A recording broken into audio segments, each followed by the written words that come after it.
how this sound? And he started kicking his verse to me as the music is playing, and I'm listening to it. But in my mind, I'm like, this nigga Nas is kicking his shit to me. Like, I'm a fan. You know what I'm saying?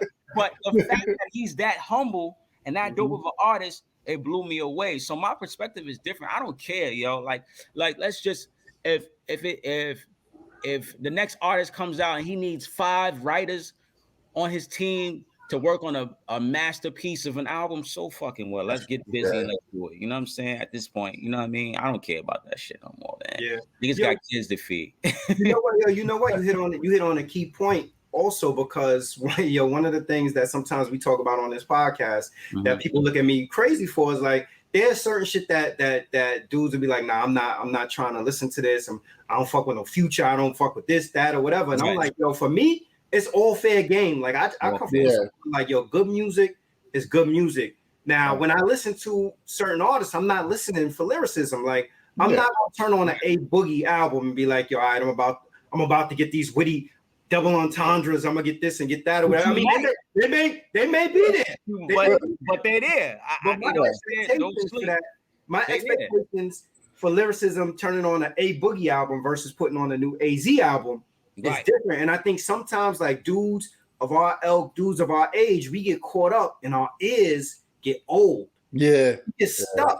And we get stuck to a point where we like, damn, like, yo, this dude ain't got no Premiere shit on here. Yo, where's this, that? And you like, yo, at some, like, the same way we came at a time where probably the folks that like our old heads were saying to us, like, yo, what is this shit you listening to? Like, I remember my mom hearing me play the Machiavelli album and being like, yo, that shit sounds horrible sonically. Like, what are you listening to or whatever? You know, and it's just being able to kind of, I think, like, adapt to the times and be open and accept. And like, one of the blessings that we have, like, even what you saying, you got a 12-year-old son. Like, my son is about to be 19.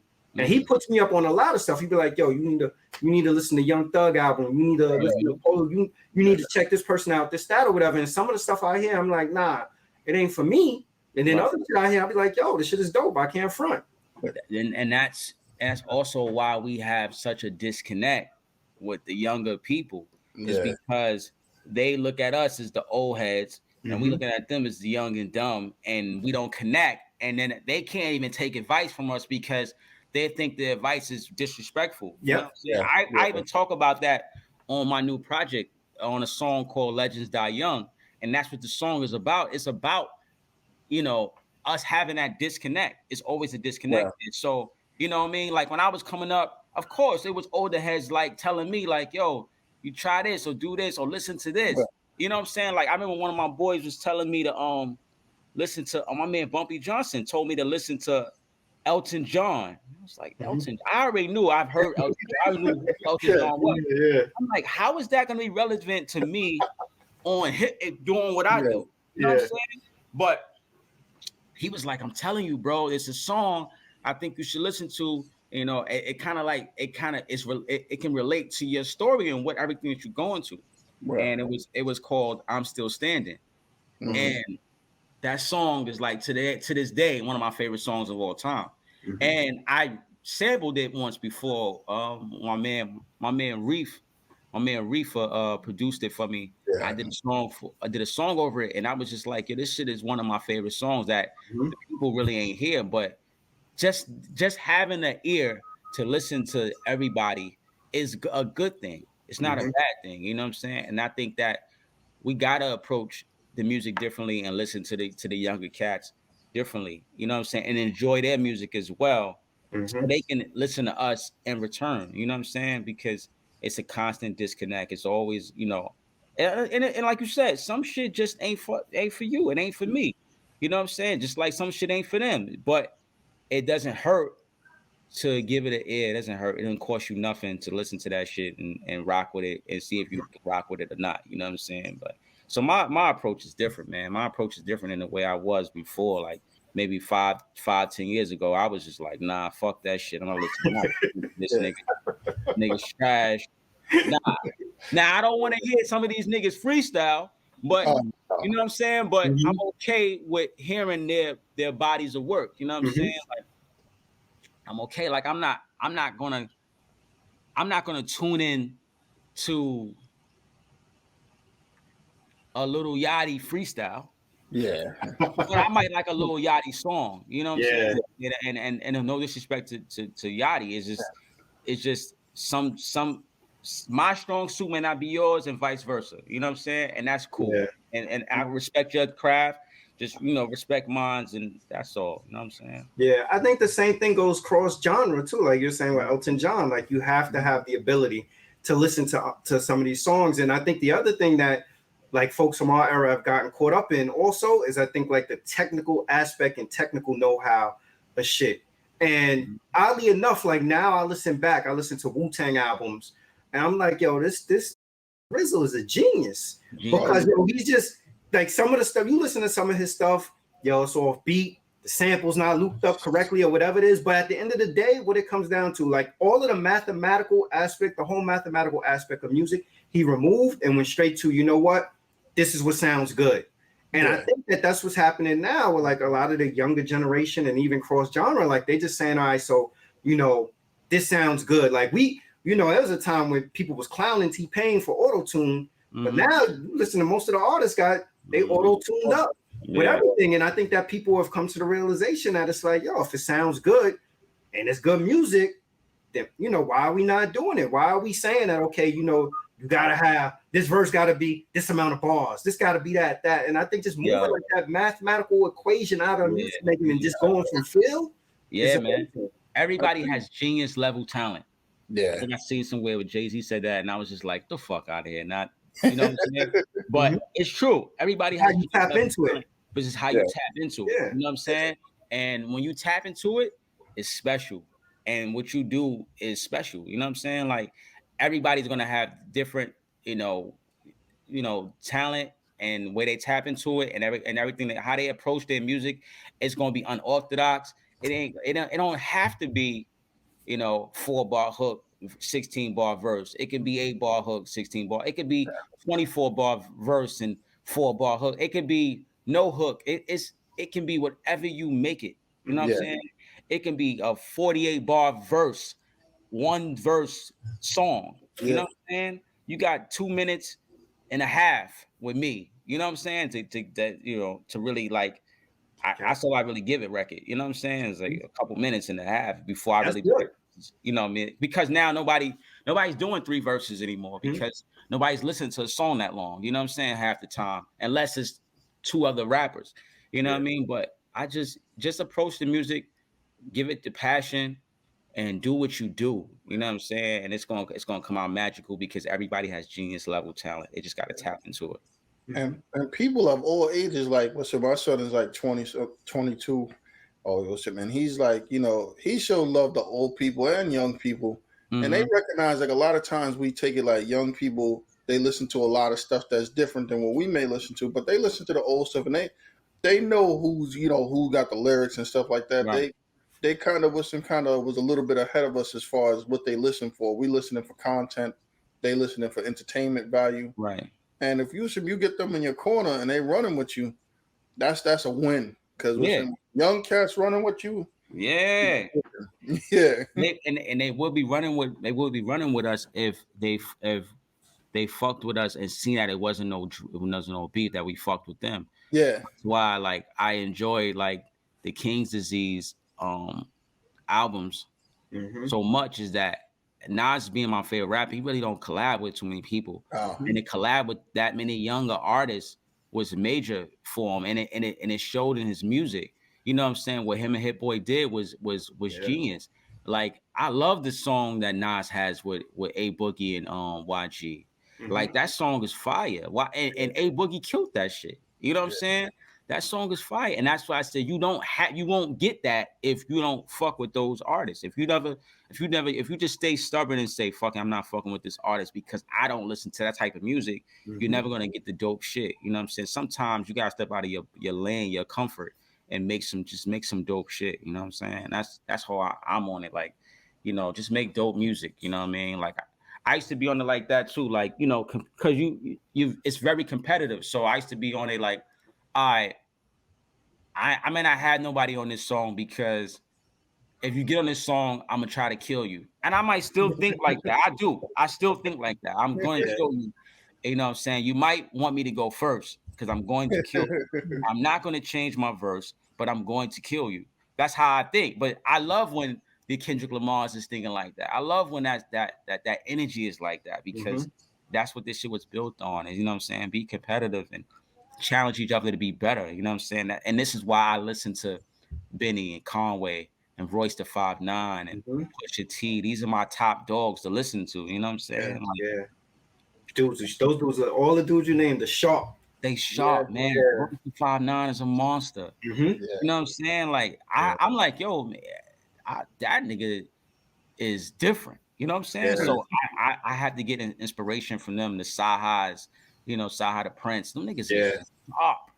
Yo, it's funny you bring Sahai up because it's another thing I had asked Slim from 112 this like about like the writing aspect because he was saying about that how he wrote songs for people and Sahai had penned crazy songs hit records for Kanye but never had a hit record on his own. So 2 questions. One, can a person who has a ghostwriter be considered a top MC of all time? And then the second one, no. What's more? I don't think so. Yeah. A top artist, but not an MC. And then the second one is what do you feel, I guess, is more valuable, like being an artist in the front or being somebody in the back that's actually writing or doing the music? Which do you prefer? That's a tough one, man. That's a tough one. I think being a lyricist and putting in the work, I think is appreciated a lot more because I feel like that career is more longevity. You know what I'm saying? When you an artist, you can just have a little run. You can have a 3-album run and fade to black. But you can, like, you know what I'm saying? So you can either go the Nas approach or you can go the Future approach. They both have great careers, but I think that's up to the person. Me personally, I'm gonna go the Nas approach only because I'm into the lyrics, I'm into the music, I'm into the content. I don't care if it's drugs, but give me something that's gonna say I did this, but this is what happened. This is what I have to be held accountable. You know what I'm saying? Whatever your story is, I don't care if you're talking about shootouts. I don't care what your story is. Just give me something I can feel. You know what I'm saying? So, you know, I'm more of that lane. You know what I mean? Because I just choose that lane because that's the music that drives me. You know what I'm saying? But then there's times where I don't want to hear that. I want to hear Future. I want to hear that lane. I want to party. I want to dance.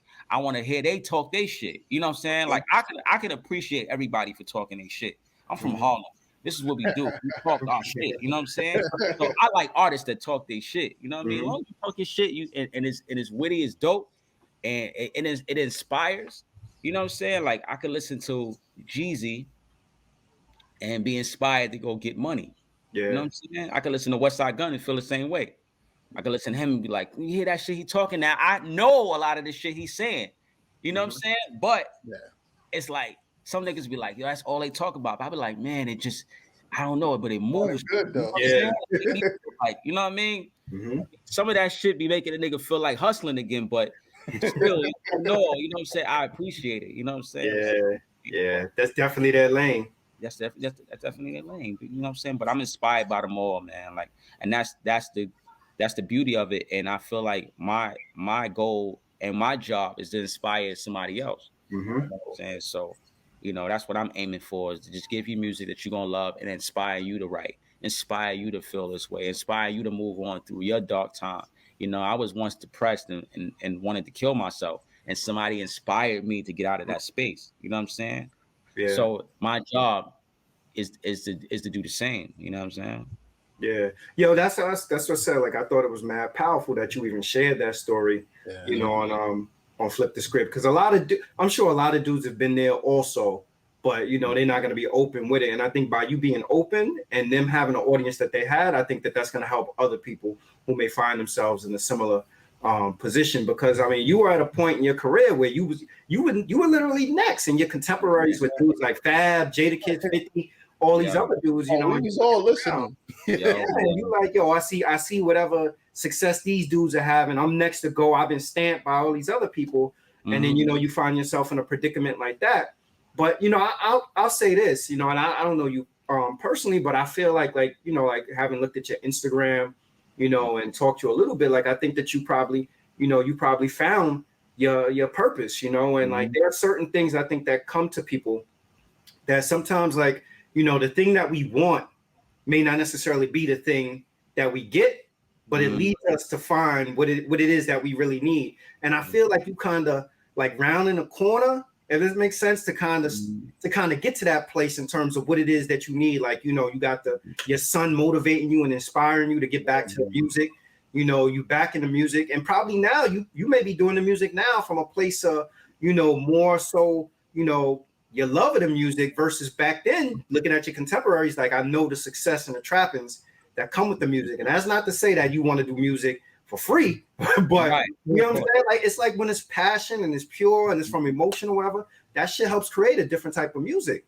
Yeah, it does. Yeah, it does. And I mean, like, you know, when I felt so close, you know what I'm saying, at that time, and the people I was around, and the game was still good then. You know what I'm saying? To me, I felt like, you know, in 01, 02, it was lucrative. It was still lucrative. Yeah. Everybody was doing well. You know, T.I., you know, all these guys were doing their thing. The T.I.s, Fabs, 50 Cent, Jadakiss, everybody was starting to get their shine. And I was in the mix of that, you know, me and myself and Joe Buttons and, you know, artists like that, Stack Bundles, we were all in that little mix. And I felt it. I felt close. You know what I'm saying? I felt it. I can touch it. And then shit went left. You know what I'm saying? And at that time, you know, I was, you know, down on myself really, but you know, it just wasn't. If I would have blew and still went through the stuff that I went through, I would have crashed and burned. You know what I'm saying? So to be able to not crash and burn and be able to see my mistakes understand it, climb out of that dark space, you know what I'm saying? I'm able to survive it, tell a story, still do what I love to do, and inspire somebody else. So I think it meant more to go this way. It was supposed to happen this way. Allah makes no mistakes. You know what I'm saying? So I understand that now. But then I didn't. And then I was mad. And then I was like, living it. You was in the middle of living all of it. Yeah. You know what I'm saying? It was different because back then I was on TV. I did a song with Fab, but I was back in the crib trapping. You know what I'm saying? Yeah. So it's tough when you go from television and then you back on the corner with your peoples, and now you're all trying to make $1, hustling hand in hand, and it's different. That's when that dark space comes. Now nobody see that shit because, you know, the people see you and they see you in the street, they believe your story. They're like, oh yeah, nigga Bath was doing his thing and he was out there doing his thing. Yeah, I was. But you don't know the hurt that I was feeling. You don't know that the shame I was carrying. You don't know that shit. You know what I'm saying? Yeah. I had to get up those early mornings and deal with crackheads and just I'm back in the mix. Yeah. But I'm watching on television all my peers succeed and talk about this shit that I'm stuck in. You know what I'm saying? Yeah. So it was a lot. Like I know you're not on the corner, you know, because I'm here. You know what I'm saying? But it was stressful, man. It was stressful. But you know, today, you know, I don't walk with that regret no more. I just look at it like, you know, it was supposed to happen that way. Because if not, I would have got the success. I'd have been good. Now it would have been somebody's crash and burn story. You know what I'm saying? Yeah. And now you know, I take that and be grateful. You know what I mean? Yeah. It's funny how, like, I guess, you know, like the expectations, like our own internal expectations, and then whatever the industry expectations are and the audience expectations and everything, how that defines us, you know, like that's I think that's what probably leads to like the shame, you know, like I know plenty of people that were like right on the cusp or on the doorstep, and you know, it's like something happens and it gets snatched away from them, or they don't ever achieve the level of what somebody else thought they should have achieved. But I also think that there are lessons, I think, to be learned from it. And then as a result of it, like, you know, like, who's to say, like, you know, like the position you in now, like, you know, you got a lovely wife, you have 2 children, like had that would have came about, would you have still had that? Like, you know, so like you said, like, Allah makes no mistakes. Like these things happen for a reason. And in that moment, it's very hard for us to be able to see it and to be able to accept it and understand it. Because, you know, like you say, we on the corner, you going through it. When you was like, yo, I had all the trappings. I was right there on the doorstep of taking the next step for it. I always wondered though, like, what made you decide to go with Virgin? Because I don't think Virgin had like any other hip hop artists at that time. I put myself in your shoes and I'm like, well, because they don't have anybody else, maybe the pop off of Virgin. That was G in hip hop. That I didn't. When I thought about Virgin, I thought about the Virgin Mega Record Store. I thought about Virgin Airlines. I didn't even think about. I thought about Janet Jackson Virgin Records. Gotcha. You know what I'm saying? So, you know, but at that time, they was trying to pop off their urban department, and I had a little bidding war. I had, you know, bidding war going on. It was other labels that we went to. We went to Epic. We went to Electro. We went to Virgin. We was kind of at Bad Boy. But we wasn't at Bad Boy. We was dealing with Nasheem Merrick and Harv Pierre was starting independent. And I don't think they're gonna do it under Bad Boy. I'm not sure. At that time, I wanted to be signed to Bad Boy or Def Jam, of course, because they were the big dogs of the game. But you know, talking with G and hip hop, we wanted to have creative control because I was coming to them with the music. You know what I'm saying? It wasn't like these ideas were given to me. This was like, these are my thoughts. And G saw the potential in that, and he was just like, yo, we want to keep creative control. You know what I'm saying? I was already working with a young, you know, Just Blaze before anybody really outside of you know, I'm sure he worked with Most Def and cats like that, but you know, the main world wasn't known about Just Blaze then. You know what I'm saying? Yeah. The young Kanye and different producers like that was at my disposal. I had those in arm's reach, and I actually learned a lot by working with those guys. I learned a lot working with Just Blaze, who's really a good friend of mine. You know what I'm saying? That we can still talk to this day. And it's funny because it's like, it's one of the cats from that circle outside of my old manager that I can still reach on the phone and hear things up. You know what I'm saying? But just taught me a lot, like musically. You know what I'm saying? So it's cool. I mean, it was cool to go that way. Sometimes I get a little off track, but you know what I'm saying?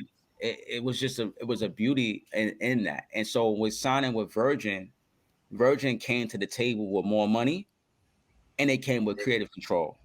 You know what I'm saying? And so it made sense to sign. I would have signed with Nasheem Merrick and Harv Pierre if they would have said, yo, we want you to be with Bad Boy.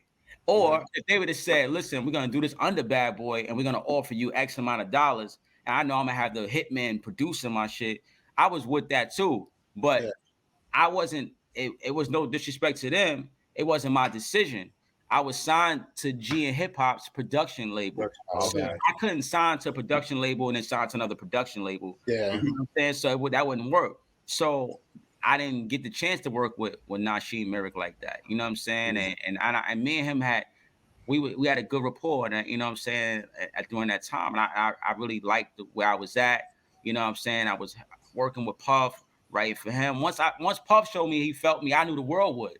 If I had the right person behind me, you know, pulling the strings. You know what I'm saying? To an extent. So, you know what I mean? But it was cool, man. I was around a lot of Rockefeller cats. I came up under the Rockefeller, you know, tree. You know what I'm saying? I wasn't on Rockefeller, but because I was with G and Hip Hop, I was around everything. You know what I'm saying? And everybody kind of showed me love. It wasn't like they alienated me. Like, you know, they showed me love. Like Memphis Bleak will let me open up for them, and you know what I'm saying. Jay-Z did a record with with me and Emil, which became a Mill song with him. You know what I'm saying? That I wrote, and that was major for me. That was a major highlights in my career that I would always live with. You know what I'm saying? Nice. Bleak did I think 2 records with me without even charging me.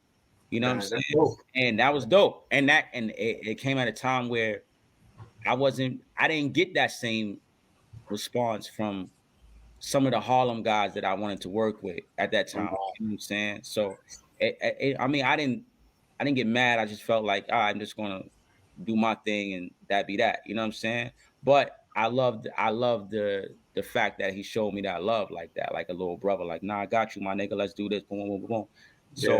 you know what I mean. So I was able to learn from that too. And then going on the road, you know what I'm saying, I was able to bring out Bleak for a show. That shit was major. You know what I'm saying? Like, Yeah. you know what I'm saying? So it happened the way it was supposed to happen. You know what I'm saying? Unfortunately, it just didn't go the right way. And I know when I did the Flip interview, you know, I let the world know that I felt that, you know, G did me wrong. And I still feel like he did me wrong. And I feel like he owed me, you know what I'm saying? And like, I feel like going I agree. you know what I'm saying? But at the end of the day, it's like, yo, you know, I learned from him as well. I learned from that experience too. I just wish that the people that was in control of what I was doing would have been more control on what was going on with me and protected me more. You know what I'm saying? That's what happened to me is I wasn't protected. You know what I'm saying? So when G decided to just ghost me and go with Kanye, there was no protection. There was no fallback plan. There was no nothing. It was no answers. So you do that to a 21-year-old kid and who just came from the mud, and now that's being snatched away. When he can see the success, when he can house shop, when he can car shop, and he see the success, and he see his peers getting. I see Fab doing his thing. I see 50 doing his thing. I see Jada Kiss doing his thing. I see those artists doing their thing. I'm expecting a different treatment. You know what I'm saying? And that's where I got done wrong. And that kind of like spiraled things out of control because it never went back to where it was supposed to be. I ended up, you know, still doing music in the streets for mixtapes, still doing, you know, still being in the street, you know what I'm saying? Going out of town and, you know, hustling and it just wasn't what I was trying to do. You know what I'm saying? You get in this shit to get away from that shit. You know what I'm saying? And I felt like I went in a circle right back to this shit. You know what I'm saying? So Yo, I was and listening to Clubhouse, they were also having a discussion saying, has the industry normalized execs?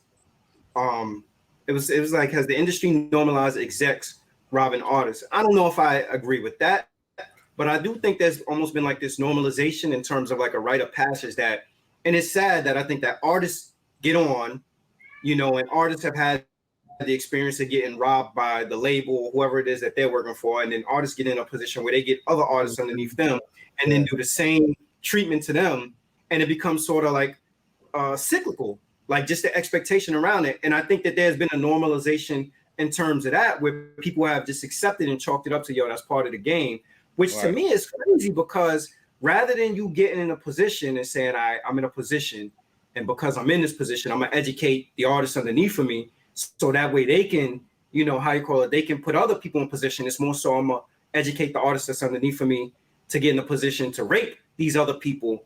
And I do feel like part of that does exist within the industry, that it's just like chalked up to, yo, that's part of the game. Like, all right, you get raped, you go find some other artists to rape, and then they find somebody to get to rape, and it just keeps continuing to perpetuate itself. How do we break that cycle though? it's fucked up, man. I don't know how we gonna break it, but I just think that somebody has to be solid and be a real person, a real human being, and give somebody a shot without trying to rape them. You know what I'm saying? I just think that, you know, if I sign an artist, I got to give an artist a fair deal, and we can make money together, and I can put you in position to put yourself in position to put somebody else in position. It's a success for me. You know what I'm saying?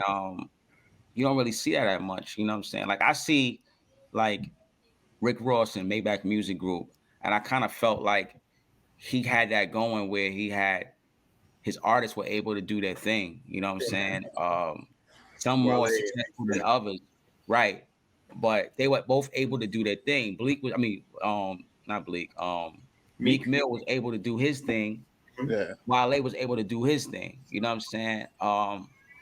And you still see Gunplay doing his thing. Whether I don't know what his numbers are, because it don't even matter, but he's still able to do his thing. You know what I'm saying?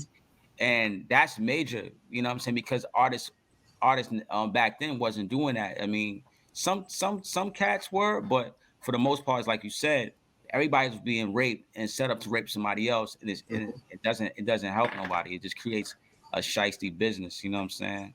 And that's how I people will get. say this. I think Jay-Z with that Rockefeller Music Group, I think they starting to give dudes a fair shake. Yeah. They put a lot of people on or something like. He got a lot of relationships that weren't relationships ever in his life, you know, with Joe and Jim and all these type of cats. So he's trying to put some money in people's pockets. Yeah, Jay is kind of like you know, covered the whole game. You know what I'm saying? With Rock Nation and everything is smart, and he's giving artists that, you know, they Jay is actually doing that. Jay is actually giving artists their chance to be successful and have a a second shot at it. You know what I'm saying? Like what he did with, you know, getting behind Jim and stuff like that. Even, you know, the artists that he had beef with. Yeah. You know what I'm saying? And I think that's that's very major. And when, you know, Jay-Z will always be remembered for the big shit he's done for niggas. You know what I'm saying? Like the big brother shit. You know what I'm saying? Like, and you gotta respect Jay for that shit, because a lot of niggas wouldn't even give a fuck. You know what I'm saying? But that has to change. We have to start thinking like Jay-Z. You know what I mean? We gotta start thinking like that, like Russell Simmons. We gotta start thinking like these guys and give cats their fair opportunity to do what they love to do. You know what I'm saying? You think about it, yo, it's been stamped for a terrible contract. Instead of people saying it's a terrible contract, they say what? This the standard contract. So the standard is shitty, basically. Like everybody get the same shitty deal. And it's like, oh, this is just the standard contract. This is what it is. It's horrible. Yeah, man. Back in the day, you used to get 18 cents of a penny or some crazy shit in your royalties, and you be like, what? 18, you know, you're not even getting $1. You know what I'm saying? And then when Koch was giving motherfuckers $5, $6, niggas was calling out the graveyard. But I don't understand. You know what I'm saying? You know, they giving you 3-5 times more than what you was getting with a record label. So yeah, you getting that money up front. You getting $100,000 up front, $70,000 up front, and it looked good right away in front of you. But you could have signed to one of these indies and got a 20 piece and made $5 off of every record you sold. Yeah. I mean, it's not rocket science. Why not go indie? You know what I'm saying? So some of that, I think, is that people don't want to bet on themselves, though. So some people, you know, some people that take the bird in the hand, they be like, well, I know I'm gonna get this guaranteed 70. I might not sell enough units, like not believing in themselves. And then the record label will invest and believe in you more than you believe in yourself. They believe in that, the show. They believe in showing that they got it more than getting it. You know what I'm saying? Like, I'm gonna show you that I got it. I'm successful. I got all the money. I got 2-3 chains. I got the car, but I'm broke. Really. You know what I'm saying? Mentally, I'm broke. They killed on Koch. Yeah, they killed on Koch. Yeah, they killed a lot of Cam, a lot of guys killed. Like, you know what I'm saying? Like, a lot of niggas killed. They did their thing, man, and it's just crazy, man. Like, sometimes I just wish that that G would at least came. And I hate to keep mentioning G, right? Because I don't want people to think that I don't want people to think I was a victim here. You know what I'm saying? I know. I'm not the victim. You know what I'm saying? Yeah, I was done wrong. I was jerked and I was cheated, but I still had the opportunity to be where I wanted to be. You know what I'm saying? I just needed the right people in my corner and the right support system to do it. And you know what I'm saying? And I think that if G would have came and co-signed, this is just because a lot of people didn't want to fuck with me because they felt like, why is G not fucking with you? Why should we fuck with you when G doesn't want to fuck with you no more? You know what I'm saying? If G would have said, you know what, I'm gonna take you and have you work with me at Atlantic, it would have been a different approach. Or if he would have said, you know what, we got Kanye doing his thing, rock. I'm gonna get you a deal with such and such. It would have worked. Or I'm gonna introduce you to the Timberland and somebody, and you know what I'm saying? He gotta find his fee. He could have still made money off him. We could have still did business together. It was the ghosting that was like the overkill. It was like, all right, you did this to me, you did that to me. Now I'm spiraling backwards. I don't know what's going on. No money, no checks is coming to me. I'm not getting no royalties. My shit is in the movies. I'm on this person's album. I'm on that album. I'm not receiving a dime for years. You know what I'm saying? Like you know what I mean? That shit doesn't make any sense. You know what I'm saying? So, you know what I mean? But you said you were able to recover some of it, right? Like, yeah, I was able to recover like maybe like $30,000, $25,000 or something. Damn. And that still wasn't near what I felt I should have had. You know what I'm saying? It was money that I definitely got. You know what I'm saying? You know, like, and that's another thing, because I'm signed to their production deal. I'm using their lawyer. I'm using everything that's going through them. My manager is not protecting me to make sure that I got the proper deal. And if he sees this, he gonna have to feel the way he feel, because at the end of the day, it's like, if you're protecting me to make sure I got the proper deal, then we will still be doing business together and we'll still be making money, regardless of what G did. You know what I'm saying? Because I was able to walk away. I don't know what I signed at that time. You know what I'm saying? Because it wasn't like I wasn't getting my money from the licensing fees. You know, I recovered money from royalties. You know what I'm saying? So I don't know what I was getting paid up front. You know what I'm saying? I don't know where those other royalty checks went. You know what I'm saying? So it was a lot of money that was supposed to come to me that never came to me. I never received a plaque. You know what I'm saying? Trina went platinum or some shit like that. I never received a plaque. Or she went gold. I never received a plaque. DJ Clue went platinum. I never received a plaque. And that means a lot to the artist. You know what I'm saying? Yeah. To get their royalties, but to receive a plaque to say I'm on this Clue album that went 1 million sold, I want that plaque. You know what I'm saying? So whoever is listening to this and watching this, be my plaque. You know what I'm saying? I want that in my house. You know what I'm saying? So yeah, man. But you know, that shit means a lot to us. You know what I'm saying? But it didn't work out that way. Growing up in Harlem and being from Harlem, I'm sure you had to be involved with many legendary battles or been in ciphers with a number of different dudes, because Harlem is filthy rich with talent. You want tell us about a time that you may have been in a battle or cipher where a notable battle with somebody that we may know. I battled Ja Rule at Rucker Park. I battled the Rough Riders at Rucker Park. Okay. That was epic. You know what I'm saying? It was actually in Polo Grounds, so it wasn't behind. It was behind the park. There was behind the scenes filming the How's It Going Down DMX video. Okay. And my man Boondo, shout out to Boondo, brought me, my man Tom Giss, and I want to say my boy Screwface, rest in peace. It was either him or my man Skip Wise. It was one of them, but I know me and Giss went up there to battle the Rough Riders and Cross, all those niggas. You know, I think Casino might have been there. Shout out to Casino. All the niggas that was running with Double R. You know what I'm saying? And we battled all those niggas. And when niggas stopped rapping, I was still going. You know what I'm saying? It was like I was holding my own. Like I was really, you know what I'm saying, really still going. Like, you know, me and Giss was really, really battling with those cats. And then I was supposed to I think they was trying to get Drag to battle me. And I respect Drag. I respect Drag craft. You know what I'm saying? Yeah. I was looking forward to that. And we never battled. He was in the trailer. He was getting ready. I don't know, getting ready for something, but we never got a chance to battle. And Ja Rule happened to just be outside the trailer. And it was like a crowd. And the niggas was like, oh, they go Ja Rule, like, you suck. All right, whatever. Like, I was, at that time, this is the hungry bad. This is hungry, young. I don't give a fuck. This is Harlem. And I want everybody to know that I wasn't I wasn't nothing to play with. So niggas surrounded us, gassed it up. and me and Josh sparred until the cops came. You know what I'm saying, and had to break us up. So there was no winner or loser. It just was it was a good energy. You know what I'm saying? Just that nigga Ja voice is so crazy. It overpowers. You know what I'm saying? But that nigga, but it was fun. You know what I'm saying? Like to spar with Ja, it was fun. To spar with T-Rex before, you know what I'm saying? Okay. Back in the day.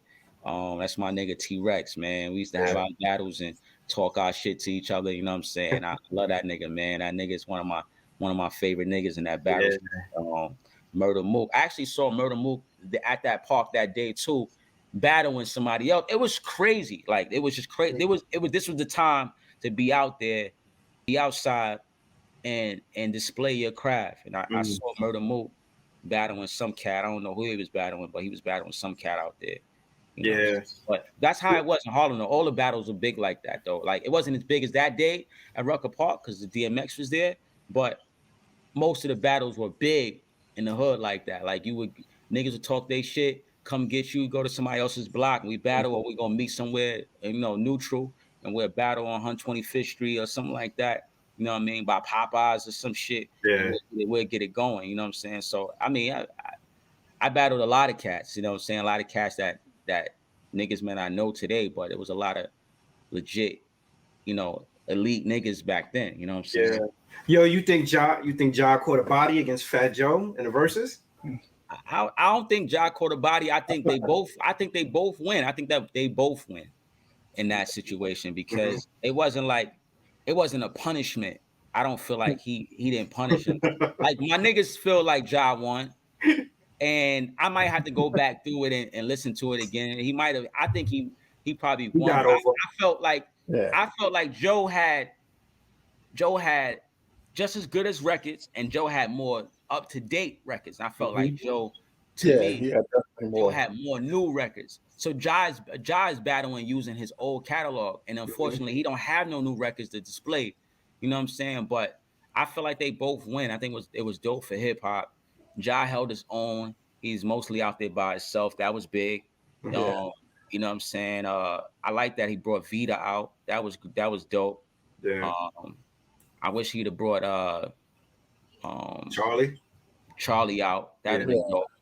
You know what I'm saying? I wish X was alive and they never had their issues, because if he'd have did Murdergram and brought out X and J, that was fucking crazy. You know what I'm saying? But I think it was dope, man. Me personally, I didn't have a winner. I thought they both won. You know what I'm saying? I thought it was like a celebration of two niggas that laid their game down flat and they deserve their flowers. I'm happy that Ja got his flowers because he deserved his flowers. I think that he caught a bad rap after the 50 shit. 50 joint, for sure.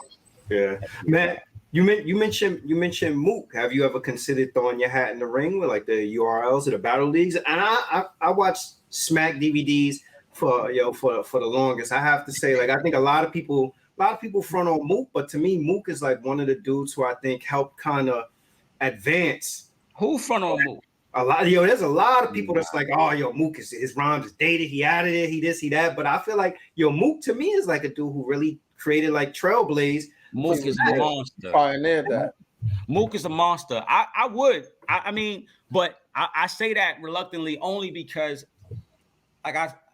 to get in that ring, you got to become that shit. You got to become that shit. And I think that I would have to stop doing what I'm doing to just write, to become that, to develop my skill set to be a battle rapper for that arena. You know what I'm saying? That's hard. I don't think people understand how hard that is. Like you don't really see those guys stopping battle to do records. You know what I'm saying? Because that's not I'm not saying that they can't. It's just that shit is hard to do both of those shits. You know what I'm saying? It's difficult. So any nigga that can do both, I tip my hat to. You know what I'm saying? But I feel like Murder Mook, Loaded Lux, T-Rex, all them niggas are monsters. They legends. They legends at what they do. Like, you know what I'm saying? It's way different than it was when I was battling them, battling or doing, we were having ciphers back in the day. It was way different than just having a cipher. I think that's what niggas think it is. It's just like having a cipher, and it's not. You know what I'm saying? It's really you gotta really train yourself in that. It's a different, to me, it's a different craft. It's not just, Charlie Clips. These niggas is monsters. You know what I'm saying? Yeah. But let's be clear, I'm not afraid of none of them niggas. You know what I'm saying? Like, you know what I'm saying? Like, I respect them niggas and I will spar with them niggas, but those are my niggas. And I love what they doing. And I honor those guys as kings and as legends because they trailblazed this shit and took it to another level. And they deserve their flowers. They deserve to be the word legend is thrown around too loosely. But them niggas deserve it. That shit is like WWE. Yeah, you know what I'm saying? From battling in front of Mook and Party battling in front of the state to now selling out venues, getting $30,000 to battle. Yeah. Niggas is getting big money and having undercards and opening acts. And that's big, man. You know what I'm saying? Shout out to all them niggas. Shout out to the URLs, the Smacks, all them niggas, man. Shout out to all the battle rappers that do that shit and live for that shit, man. Because they put their blood, sweat, and tears in that shit, and they live for it, and they train for it. You know what I'm saying? Like that shit is like for real. You know what I'm saying? I fucks with them niggas, man. My wife is a big battle rap fan. Like she always put me on to what's going on in the battle rap circuit. Like, you know what I'm saying? So I get to hear that shit through them, through her. You know what I'm saying? Yeah. I haven't listened much recently, but I used to be heavy on it too. I think the last battle that I actually sat down and watched was probably I watched Mook and what's his name? Mook and Tay Rock. Yeah, Tay Rock. My cousin D Money put me onto that shit. He another one that sent me a lot of shit on battles. He always sending me battles to my phone, and he sent me that, and that was crazy. Yeah. But Mook, I don't know. I shout out to Tay Rock, but Mook smoke. Yeah. Yo, see, Tay Rock was Mook's understudy for a long time. Like he was down with Dot Mom for a while. Like, and I guess he nice though. He get busy. I seen some of his battles. He get busy. Yeah, I fucks with him too. He gets busy. He got the classic seatbelt line joint. He do. He got Tay Rock get it in. Tay Rock get it in.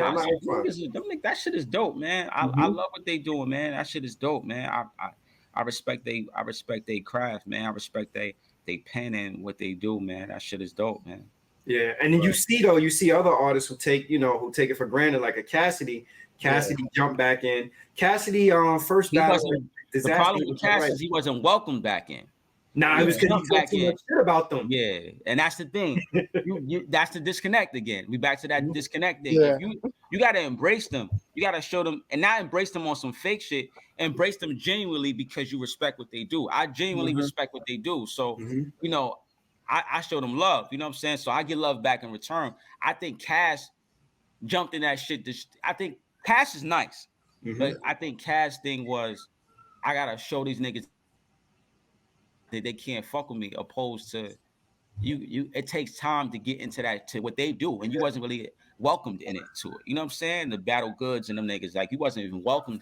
I don't feel like he was welcomed. I feel like he wasn't going to get his fair shot either way, because I don't feel like he was welcomed enough. You know what I'm saying? Now, maybe now they welcome him as a part of the battle rap circuit, but I don't think at first he was welcome. You know what I'm saying? He who did he have last? Hitman Holla. I thought he beat Hitman Holla. I think he did too. I think he did. I think he did well. I think he did well against Hitman Holla. Yeah, I didn't think he didn't beat Goods. He definitely didn't beat Goods. He beat this guy. He might have had a round. I don't give Goods the 3-0 in that, but I think, I don't remember that word for word, but he definitely didn't beat Goods. And wasn't somebody else he battled before that? He beat Disaster. He beat Disaster. All right, I didn't see the Disaster battle. Man, you ain't missed much with that. Like, Disaster was trying to freestyle like through the whole battle. Like, I think that they first were battling on stage, and then something happened, and then they had the battle in the parking lot, I think, the next day. And honestly, Cassidy performs better in the smaller venues because the crowd, like you said, he couldn't get a fair shake. The crowd was so against him. His punchlines seemed dated in comparison to the stuff that those dudes were saying. Then I think the matchups he picked too is like crazy. Like, for him to go against Goods is a comedian. Goods got bars, and it's a tough matchup for him. Yeah, I think the matchup was tough. The matchup was I don't, and that's crazy. It's because I feel like Cass is a lyricist. I feel like Cass is an MC. I feel like Cass is, he's that type of rapper. But I'm not saying he's not a battle rapper. I just think what today's standard is different than what it was I back agree. then. Cass is from the same cloth. I like to say we all from the same kind of cloth. We from that same cloth. And the way we battled and the way we ciphered then is a lot different than the way the battles are designed today. You know what I'm saying? And I don't think his bars were dated. I just think that maybe his bars were on music, it would be felt differently. You know what I'm saying? I think that when you go on Acapulco, you go on acapella, it's showmanship that you gotta have. Exactly. And performance, you know what I'm saying, that sets you aside or puts you in the same realm as them. You gotta be able to show the way they show, you know what I'm saying? But yeah, because I'm gonna tell you, like a dude like Hitman Holla. I listen to Hitman Holla, and I'm not blown away by Hitman Holla's lyricism at all. But his showmanship got him. That's what got him on Wildin' Out. Like, I think Hitman Holla is nice. I just wasn't. I think at times his voice cracks. He don't have. I think he need to focus on working on that controlling because you're screaming, and you're not supposed to. You know what I'm saying? You're supposed to project, not scream. And I think if he control that and he can keep his cool, like you know what I'm saying. Like I'm a person that I keep my cool. You know what I'm saying? I think if he control that, I think some of his lines would come off better. You know what I'm saying? Like he needs the help of his brother out there. That's dope. It works sometimes, but sometimes it's like, all right already. Like, you know what I'm saying? But I think Hitman Holla is nice though. I think he's nice. I think that Cass was better prepared for him than he was for Goods. You know what I'm saying? But I think you need a couple of battles to get in, to get in the mix with that shit. You need a few battles in to get in the mix with that shit. Like he's learning. He's learning that it's not only about just sitting down and writing hundreds of bars that you got to play to the crowd. You gotta have different antics. You gotta have when to repeat your line, know when to be aggressive. And all that. It really is a huge piece of showmanship that actually go into it. And seeing where battles came from. Like I remember watching Smack DVDs. Like one of my favorite battles, J Mills and Mook. Like, and then you look at it now, you're like, damn, these dudes is under bright lights and big venues, and the production value didn't increase so much. And even that battle was more along the lines of the battles how we did it. The old school. You know what I'm saying? That was an old school type of battle. That was I guess we call it old school now, but that's what it was. That it was more along a cipher. Those rhymes, he already had those rhymes. He might have added a couple lines about the nigga, but he already had those. Now today is like I'm doing research on you and you to get information on y'all the niggas to talk about that shit. I don't have the time to do that shit. You know what I'm saying? You know what I mean? But that's what niggas is doing. So it's more strategic. It's more studied. It's more played out a certain way. You know what I mean? Like I remember one time was a battle where I saw, and the nigga supposedly I showed some like snitch documents on Charlie Clip's father. I saw that. It was a big battle that definitely I think probably I don't know if you ever seen it, but you would be able to relate to it. That it's probably like an industry type battle. Did you see when J Mills battled Cy Castro? Nah. And Puff was there, and J Mills did the classic line. That's the one he did. He like, yo, big. Hey, yo, big, am I trouble or what? Yeah, that's fine. That was fine. Oh man, I was like, yo. I don't think I heard from Cy Castro since then. Like, nah. Shout out to Mills, man. Shout out to Mills, man. J Mills is another monster, man, from the world. You know what I'm saying? Yeah. Shout out to all the niggas. Shout out to everybody from Harlem. Shout out to everybody from Harlem World, man. That's nice with the pen. So besides Nobody's Innocent, what's next for Bathgate? Shit. Like Nobody's Innocent. I got a book that I'm working on about my life. It's called On the Shoulders of Giants. I'm working on that. And just more music, man. The book, more music. I got another project that I'm gonna do with Ron Browse called It's called Celebrated Failures. Okay. And I'm already writing for that. And working on my book, man. So when we get into Nobody's Innocent project, y'all got a date yet? We're looking at November, so either Okay. first week of November. I think the first video and single will be here. Shooting for Halloween. Okay. You know what I'm saying? So that's what we're doing with that, and then I'm just locking in, man. So hopefully we get the video shot. I'm waiting to hear back from some people that's supposed to get back to me about shooting the video. Dope. Yo, we appreciate you taking with Ron Browse too. Shout out to Ron Browse. He's on my first record that's coming soon called What You Saying. Yeah. Produced by Str8 Bangaz, you know. Yo, we appreciate you taking the time to build with us, man. You're ready anytime.